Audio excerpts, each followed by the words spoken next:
Le littoral aquitain. Ce paysage emblématique est source de richesse. La dune, la forêt, cet écosystème si particulier produit, accueille, protège. Il rend de nombreux services souvent insoupçonnés, dont certains ont pourtant des retombées économiques importantes. Et si le premier d'entre eux était peut-être d'offrir une qualité de vie et un temps du bien vivre naturel.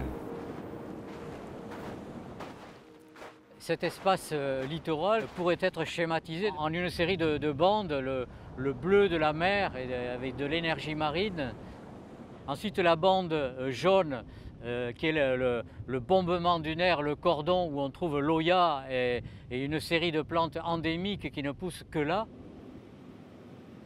Et ensuite l'arrière-dune et la forêt, une bande grise et verte qui vient compléter cette frange littorale.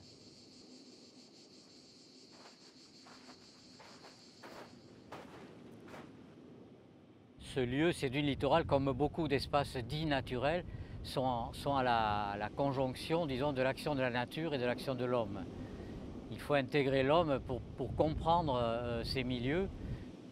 Les dunes intérieures ont été boisées au XIXe siècle et à cette occasion, les hommes ont également consolidé la partie la plus proche de la plage pour éviter l'ensablement de l'arrière.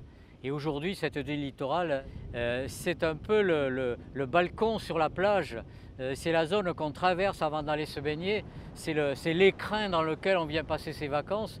Donc cette dune littorale a aujourd'hui une grande valeur de naturalité et une grande valeur dans l'économie touristique. C'est un lieu de rêve, c'est un lieu de ressourcement.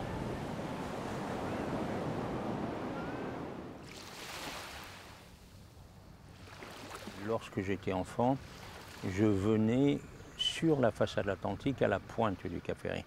Et j'étais fasciné. Fasciné quand on apercevait ce banc d'Arguin avec les déferlantes, les vagues qui se cassent.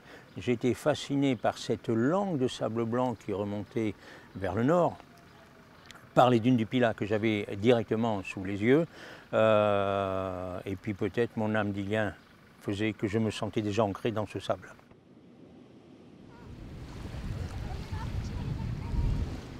Nous sommes sur cette presqu'île, 10 000 habitants pour pratiquement 12 000 habitations. Il y a moins d'habitants que d'habitations parce que nous avons des résidences secondaires. Mais en plein été, la grande agglomération bordelaise ou le département nous envoie beaucoup de monde et je pense que nous sommes entre 100 et 110 000 la journée.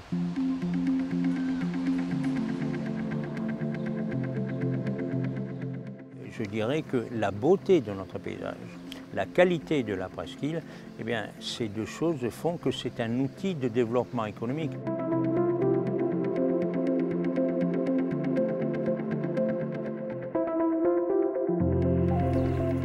Contrairement à ce qu'on croit, la dune, c'est de la diversité, quoi. On est à quelques centaines de mètres du cordon littoral. C'est un des endroits dans les Landes, un des milieux vraiment spécifiques qui nous permet d'assurer une récolte régulière pour le miel. On l'a appelé le miel des fleurs du littoral parce que en fait, c'est un mélange très particulier entre la bruyère cendrée, la ronce et d'autres fleurs qui poussent ici, quoi.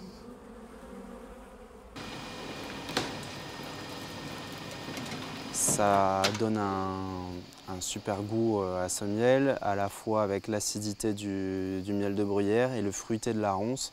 Du coup, ça fait un miel qui est assez équilibré pour le palais et qui est apprécié de tous, quoi.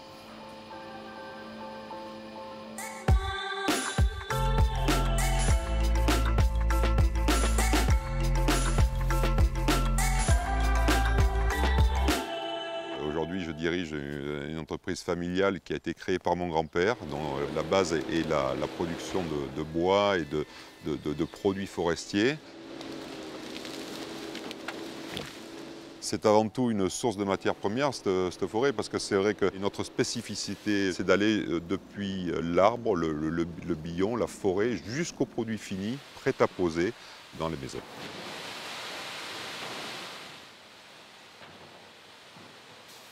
C'est une activité qui est énorme, dont on parle peu, mais qui génère de l'activité économique et puis aussi une vie des villages, parce que dans chaque village, souvent vous n'avez pas grand-chose, mais vous avez une scierie, vous avez une petite activité liée au bois et qui donne donc une dynamique générale à la région.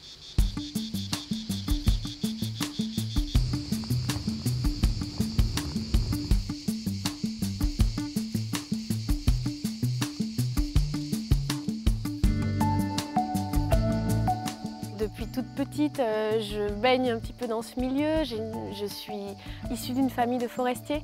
Et donc moi j'ai toujours ce souvenir depuis toute petite d'aller à la plage et de traverser ces grandes pinèdes très odorantes et que j'adore. Donc le pin, c'est aussi un endroit où quand je suis pas bien, je me réfugie, qui me rassure. On récolte dans le massif forestier les graines pour en extraire une huile qui a des très belles vertus pour la peau qu'on utilise en cosmétique. La récolte, elle se fait vraiment dans cette forêt du littoral qui est une forêt exceptionnelle qui n'a pas été donc traitée. C'est pourquoi on a le label bio. Et on va récolter les pommes de pin fermées. On va les ramener à l'usine et c'est là qu'on va les faire ouvrir à la chaleur d'un four. Puis elles vont être brassées afin de dégager toutes les graines qui sont à l'intérieur des écailles. Et c'est ces petites graines-là dont on détache les laites qu'on va presser à froid, juste filtrer et conditionner pour obtenir ce sérum. Tout cela conjugué fait qu'on obtient une huile d'exception parce qu'on est dans une forêt aussi d'exception. Si les dunes et forêts littorales rendent tant de services, c'est qu'elles sont l'œuvre conjuguée de la nature et du travail de l'homme. Dans cet esprit, aujourd'hui encore, 3 institutions ont choisi d'associer leurs compétences pour préserver ce massif dunaire littoral. Dans le contexte de changement climatique, l'environnement, la préservation du patrimoine commun, les problématiques de pollution sont devenues et sont affichées comme un enjeu de société. La forêt publique et le littoral sont protégés par l'État. Cette gestion s'inscrit dans le temps puisqu'elle est mise en place depuis près de 2 siècles. Et notre principal rôle, c'est d'assurer l'équilibre entre la dune non boisée et la forêt qui protège, qui fixe les sables et d'entretenir ce système en renouvelant la forêt, en entretenant la végétation pour qu'elle joue son rôle de protection du milieu. La protection de ces espaces est un enjeu impératif à moyen, à court terme, mais aussi à long terme pour les générations futures afin de continuer à préserver cette attractivité, cette identité qui fait notre fierté.